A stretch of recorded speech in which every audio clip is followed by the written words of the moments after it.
రెండు రకాలైనటువంటి అదృష్టాలు ఇవ్వాలి అనుకుంటే ఆడపిల్లగా వస్తుంది. ఒకటి, సాక్షాత్ లక్ష్మీదేవి ఇంట్లో పుట్టింది, అందుకే మగపిల్లవాడికి చేయడానికి అలంకారములు తక్కువ ఉంటాయి, ఆడపిల్లకి చేయడానికి అలంకారాలు చాలా ఎక్కువగా ఉంటాయి. ఆడపిల్ల ఇంట్లో తిరుగుతోంది అనుకోండి, లక్ష్మీదేవికి తిరిగినట్టే.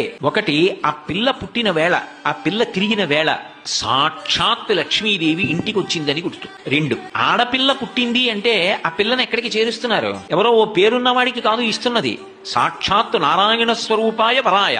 ఆ వరుడు నారాయణ స్వరూపుడు. ఇప్పుడు లక్ష్మిని నారాయణుడి పక్కకి చేర్చారు. ఆ చేర్చిన కారణం చేత ఏమైంది? 10 తరాలు తర్వాత వచ్చేవి, 10 తరాలు నా ముందున్నవి, నేను ఒక తరం, 21 తరాలు ఉద్ధరింపబడ్డారు, ఉన్నత లోకాలకి వెళ్ళారు. ఏది మగపిల్లవాడి విషయంలో చూపించండి అలా ప్రమాణం. అలా చేయగలడా? సాధ్యం కాదు. అమ్మవారు అనుగ్రహిస్తే ఆ తల్లి వీళ్ళని నేను విశేషమైనటువంటి ఫలితము చేత సత్కరించాలనుకుంటున్నాను అనుకుంటే ఆడపిల్లగా వస్తుంది.